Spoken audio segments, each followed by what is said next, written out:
राघव चड्डा ना अब आम आदमी के रहे और ना ही आम आदमी पार्टी के रहे। ज्यादातर मुद्दों पे ये सरकार के कहने पे आवाज उठाते थे। राष्ट्रवादी मैं इसलिए कह रहा हूं कि राष्ट्रवाद का कॉपीराइट, हिंदुत्व सनातन का कॉपीराइट तो भाजपा ही ले रखा है। जिस मुद्दों पे बात करने के लिए राघव चड्डा को कहती थी, उस मुद्दे पे राघव चड्डा बात नहीं करते थे। सोशल मीडिया पे विपक्ष के हंगामों की खबर ना चले, इसके लिए राज्यसभा में राघव चड्डा अब ये खास आदमी के हो गए और एक खास पार्टी के हो गए। आम आदमी पार्टी के राघव चड्डा अब ना पार्टी के रहे और ना ही आम लोगों के रहे।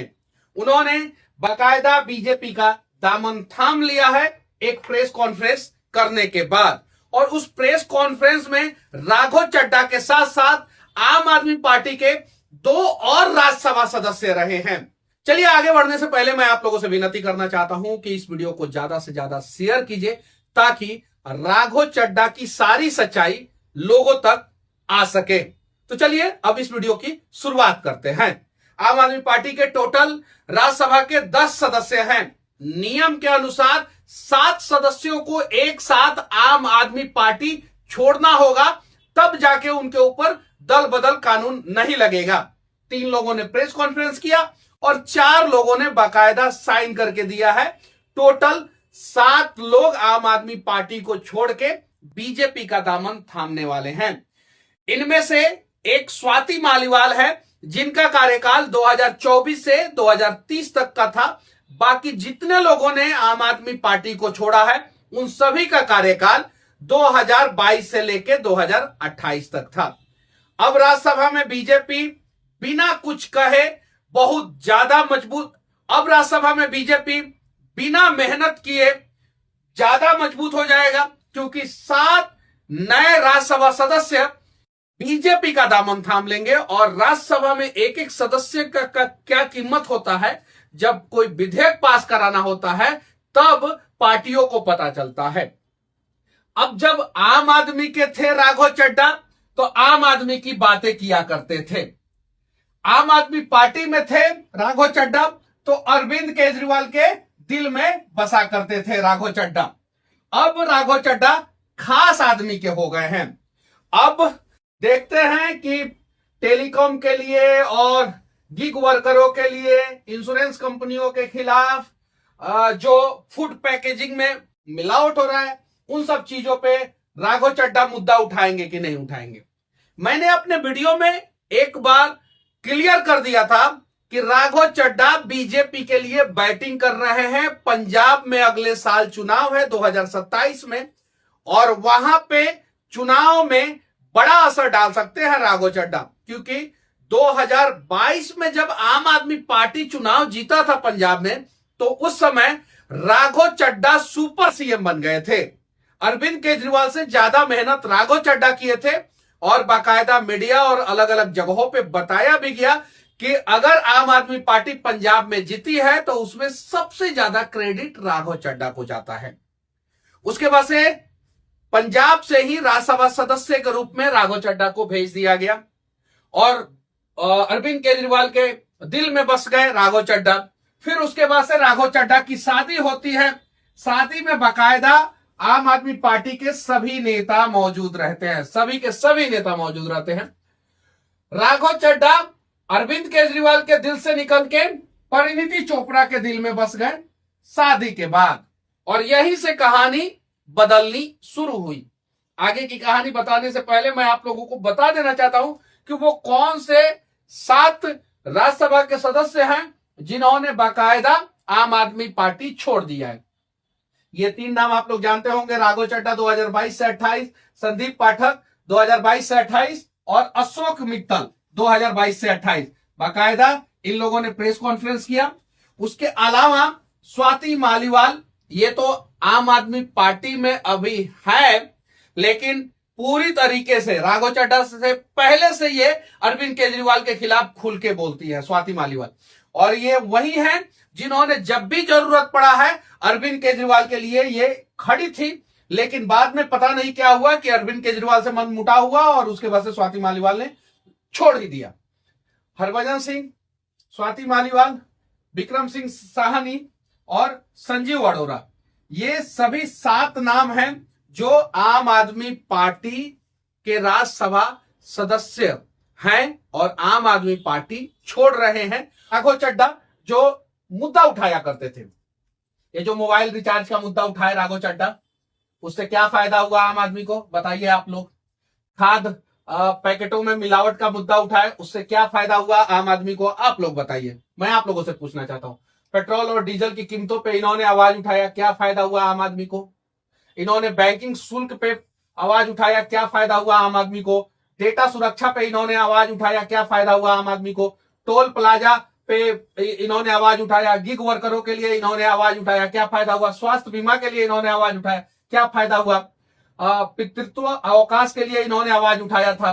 संयुक्त आयकर रिटर्न के लिए इन्होंने आवाज उठाया था। एयरपोर्ट पे भोजन कैंटीन सुविधा के लिए आवाज उठाया था और डिजिटल सुरक्षा के लिए इन्होंने आवाज उठाया था। इसमें से ज्यादातर मुद्दों पे ये सरकार के कहने पे आवाज उठाते थे, यानी बीजेपी जब कहती थी, इन्हें पूरी तरीके से स्क्रिप्ट लिख के देती थी, उस मुद्दे पे आवाज उठाते थे। क्यों? क्योंकि राज्यसभा में और लोकसभा में जब विपक्ष हंगामा करता था तो अगले दिन सोशल मीडिया पे विपक्ष के हंगामों की खबर ना चले, इसके लिए राज्यसभा में राघव चड्ढा आम आदमी के मुद्दे को उठा देते थे। और उसके बाद क्या होता था, उस वीडियो को पीआर कैंपेनिंग के तहत अलग अलग प्लेटफॉर्मों पे डाल दिया जाता था।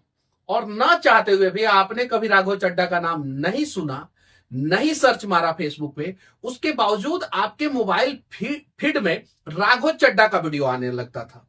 इस पे करोड़ों रुपया, अरबों रुपया खर्च किया गया और यह बताया गया कि राघव चड्ढा एक्चुअल में आम आदमी के नेता हैं। यानी आम आदमी पार्टी में अगर कोई नेता है आम आदमी का तो वो राघव चड्ढा है।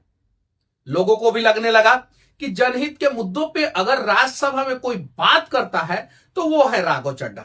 और उसके बाद से लोग राघव चड्ढा से प्यार करने लगे और राघव चड्ढा की दूरी आम आदमी पार्टी से बढ़ने लगी। क्योंकि आम आदमी पार्टी जिस मुद्दों पे बात करने के लिए राघव चड्ढा को कहती थी, उस मुद्दे पे राघव चड्ढा बात नहीं करते थे और विपक्ष के सारे हंगामे को अपने एक मुद्दे से ढक देते थे। यानी विपक्ष का सारा मेहनत पे राघव चड्ढा पानी फेर देते थे। अब राघव चड्ढा पंजाब में बीजेपी को मजबूत करेंगे। हालांकि बीजेपी के लिए राघव चड्ढा कितने असरदार साबित होंगे वो आने वाला समय ही बताएगा, क्योंकि किसान बिल के समय में पूरा पंजाब बीजेपी के खिलाफ हो गया था और लगभग अभी भी पंजाब में यही स्थिति है, या तो अरविंद केजरीवाल और नहीं तो कांग्रेस। अब इन सब चीजों के बीच में बीजेपी का कमल पंजाब में खिलता है कि नहीं खिलता है वो तो समय बताएगा, लेकिन आम आदमी का मुद्दा अब सदन में मुरझा जाएगा। अब उस हिसाब से नहीं उठाया जाएगा आम आदमी का मुद्दा। अडानी के खिलाफ अब राघव चड्ढा नहीं बोल पाएंगे। एक समय राघव चड्ढा के साथ ये पूरा परिवार खड़ा था अरविंद केजरीवाल का, अब राघव चड्ढा के साथ भाजपा का पूरा राष्ट्रवादी परिवार खड़ा रहेगा। अब राष्ट्रवादी मैं इसलिए कह रहा हूं कि राष्ट्रवाद का कॉपीराइट, हिंदुत्व सनातन का कॉपीराइट तो भाजपा ही ले रखा है। दूसरी पार्टी तो कोशिश भी नहीं करती है कि भाई हम अपने आप को राष्ट्रवादी कहलवाएं या सनातनी कहलवाएं। अब पता नहीं क्यों, तो जब दूसरी पार्टियां कोशिश नहीं करती है तो भाजपा उस चीज को लपक के रखा है, अपने पास रखा है। अब सड़कों में खड्डे, टोल प्लाजा, गिग वर्कर, पितृत्व लीव, उसके अलावा डेटा सुरक्षा, बैंकिंग सुरक्षा, पेट्रोल डीजल महंगा, मोबाइल रिचार्ज महंगा, इन सब चीजों पे राघव चड्ढा अगले सत्र में बात करेंगे कि नहीं करेंगे वो तो समय ही बताएगा। लेकिन अभी का समय यह है कि आम आदमी पार्टी के राघव चड्ढा ना अब आम आदमी के रहे और ना ही आम आदमी पार्टी के रहे। अब ये खास आदमी के हो गए और एक खास पार्टी के हो गए। खास पार्टी मैं इसलिए कह रहा हूं क्योंकि वो पार्टी सरकार में है, तो सरकार में है तो खास है। अब आम आदमी पार्टी के कुछ प्रवक्ताओं का मैं डिबेट सुन रहा था टीवी चैनलों पे। मुझे लगता है कि आम आदमी पार्टी के और कांग्रेस के जितने प्रवक्ता हैं या दूसरी पार्टियों के जितने प्रवक्ता हैं, उनमें से 90% प्रवक्ताओं को बीजेपी ने अपने पाले में कर रखा है। वो लोग चैनलों पे जाके कुतर्क करते हैं, अपने पार्टी का बात जिस तर्क से रखना होता है उस तर्क से नहीं रख के कुतर्क करते हैं। लोगों के अंदर आक्रोश आता है। मैं भी डिबेट सुन रहा था, मैं देख रहा था कि अरे यार, तुम्हारी पार्टी से 7 सांसद राज्यसभा के सदस्य तुम्हारी पार्टी को छोड़ दिए हैं भाई। अब यहां पे तुम अरविंद केजरीवाल के लिए, यहां पे तुम उन चीजों को याद करो कि जब ये सातों किस परिस्थिति में थे और इन्हें आम आदमी पार्टी ने कैसे सांसद बनाया। आम आदमी पार्टी ने इन पे भरोसा दिखाया और इन्होंने विश्वासघात किया। इन सब चीजों पे बातचीत करना चाहिए, मुद्दों पे बातचीत करना चाहिए। वहां पे आके कुतर्क कर रहे हैं। अब बताइए, कांग्रेस के भी प्रवक्ता चैनलों पे जाके कुतर्क ही करते हैं। मुझे लगता है कि कांग्रेस और आम आदमी पार्टी का और विपक्षी पार्टियों के ज्यादातर प्रवक्ता बीजेपी के लिए बैटिंग करते हैं और धीरे धीरे समय समय पे वो लोग 2 साल 3 साल बैटिंग करते करते और उसके बाद से बीजेपी में भी आ भी जाते हैं।